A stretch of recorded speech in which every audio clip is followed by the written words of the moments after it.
Doktoramda bugungi temamizga Uyg'ur davlatchilik falsafasiga doktorlik risolangiz mushu temada bo'lganligi uchun buni suhbatlashishimiz deb o'tiribdik. Buningga kirishdan burun albatta biz falsafani vatandagi vaqtlarimizda Uyg'urimizning falsafashunos deb bilgan Abdushukur Muhammad Eminning kitoblarini shuning bilan tunig'animda u odamning kitoblarini o'qish bilan xalqimiz bu nurg'unlarimda shu bakrak o'tirg'a chiqqandi. Shuningdek chet elda muhojiratdagi xalqimizga bir qisqa bir shaklda albatta bir javob bilan tugaydigan bir masalamiz bu. Qanchalar qatam suhbat qilishimiz kerak inshaalloh fursatlar bilan. Falsafa degan nima buni qisqa bir tunishtirib andikin tema kiramiz. Bo'ldi. Bu muhim va zarur savol.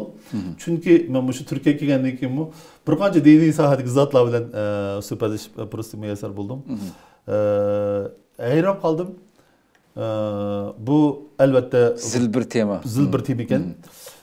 Ammo biz uchun xalqimiz bo'lmaydigan tema, demasak bo'lmaydigan cho'qim talqin qilish zarur bo'lgan va o'rtaq fikr hosil qilish kerak bo'lgan bir tema. Ammo haqiqiy vaqtda bu grek tilidagi ma'nosi bu falsafa deganlik aqlni izlash yoki aqlni so'yish. Ya'ni to'xtamay, izchil aql izlash, aqlni so'yish demakdir. Bu filosofiyaning aslidagi ma'nosi bu endi. Bu yerdeki Uyg'urlarga yetemey qolgan qismi ma'lum bir nupuzluq shaxsning degan bo'lib paylasot deb atilib qilib qolganlarninki fikri idrok qilinmaydigan munda qarash. Amaliyotda falsafa emas. Men vaqtda Uyg'urning umumiy ahvoliga men diagnoz qo'yib baksam, balkim Uyg'urning ichida falsafaning haqiqiy ma'nosini tushunadigan inson balkim yo'qdir. Shu qadar keskin aytish mumkin. Çünkü ben bir üniversite, ne için ben 10 yıllar turib kettim bir üniversite. Ben bir özümle Uygur'un til üstüne oylayman.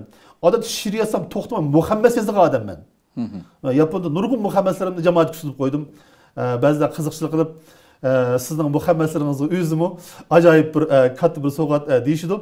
Demek ki oğlum, ben özümle Uygur til cihazı şu kadar işengen tur olup, bir yerde Uygurlarının ki felsefesiga yoki Uyg'urninki shu falsafa sohasiga bo'lgan diagnozni bu kadar kuchli deyishimning sababi jazman Uyg'urlar bu falsafaning amaliyotdagi grek tilidagi ma'nosini, ondan keyingi latin sistemasidagi ma'nosini va german tilidagi ma'nosini hozirgi vaqtda qaysi nuqta birlik keldi, to'xtadi degan nuqtani bilish kerak. Endi bir jumla so'zlayotgan vaqtda falsafada ta'birning mumkinsizligi, yani aniqlamning mumkinsizligi. Mesela su degan narsani yoki mesela odam deganga mesela aniqlam berish mumkin ku. Mesela tuluqsiz vaqtimizda bunda bir savol bor. Adabiyot degan nima deb savol so'raydi o'qituvchimiz. Til orqali obraz yaratib, ijtimoiy turmushda aks etgan fanni biz adabiyot deymiz degan. Amaliyotda bu falsafa do'st qarasa bir kulgulik bir aniqlama bu. Amaliyotda adabiyotning o'ziga ta'bir berish falsafa do'st qaraganda mumkin emas. U har birimizning izlanishiga, har birimizning tadqiqotiga, har birimizningki cho'nqurligiga munosabatli. Shuni qarab, buningki ma'nosi muayyan ma'noda o'zgarib menishi mumkin. Demak, 1000 yil burungi adabiyotning ta'biri hozirgi balki o'xshamasligi yoki davomli o'zgarib turishi mumkin. Demak, insonning aqli shu qadar cho'ng bo'shliq, shu qadar keng bir soha. Yani bizden aqliy jihatdagi kuchtingurligimiz yoki kuchimizga qarab bizning cho'nqurliqlarimizmi, ta'birimizmi cheksiz cho'nqurlashib va kengayib boradi. Germanlar nima uchun falsafiy millat deb ataldi? Nimishqa grek millatini falsafiy millat yoki grek tilini falsafiy til, german tilini falsafiy til deydi? Nimishqa grek millati va german millatini falsafiy millat deydi? Buning sababi nima? Bu da öz tilida, yani öz ana tilida g'oyat zo'r sistemini, davlatchilik sistemasini, etik sistemasini, logik sistemasini yoki metafizikasini to'liq bilan mukammallashtirilganligi uchun hozir g'arb fanlari degan fan yo'q. U fan ham hozir. Xo'sh. Bu g'arb falsafasi degan falsafa amaliyoti yo'q, u falsafa. Ma'lum qilgan vaqtda u matematiklik bir xususiyati bor-da. Shu qadar zil, shu qadar inchga va bunun hem diferansiyel ve integral noktaları qarаған vaqtda intayin küçük görünmeydiğen noktalar bo'lishi mumkin. Bizning aşı görünmey qalgan noktaları bo'lgan bizning ta'birimiz bunun keyingi paylasoplarga yoki bunun keyingi her birimizga savol shaklida yoki xizmat shaklida tashlangan bo'ldi. Demak, felsefe mengü beşi yok, ahırısı mı yok.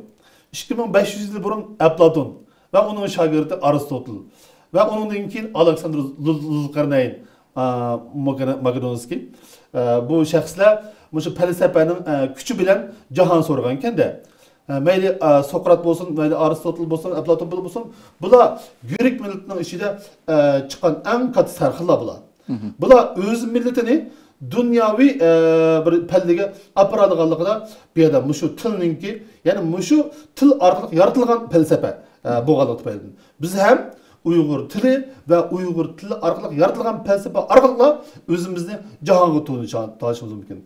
Endi tema qaysak, felsefeге berilgan ta'bir yoki aniqlama balkim germanliklar, balkim greklar, mayli fransuzlar balkim o'xshaması mumkin. Nihoyat aniq misol keltirish mumkin. Mevcudiyet degan nima degan savolga berilgan bir felsefeninki javobi bilan yana bir felsefeninki javobi o'xshaması mumkin. Masalan, Descartes deydi. Cogito ergo sum deydi. Men mevcut bo'lgan, men fikr qilayotganlik uchun men mevjud deydi. Ya'ni fikr qilish mening mevjudligimning birdan-bir sharti deydi. Yoki biz kabal deydi. Demak, har bir terminga yoki har bir temaga qarata har bir millatning her bir mutafakkirning felsefeninki berilgan ta'birlar o'tirisida zil kontekstlik farq bor. Bu farq shu millatning yoki shu shaxsning til jihatdagi yoki ideya jihatdagi, fikr jihatdagi akademik cho'nqurligiga bog'liq deb qarayman.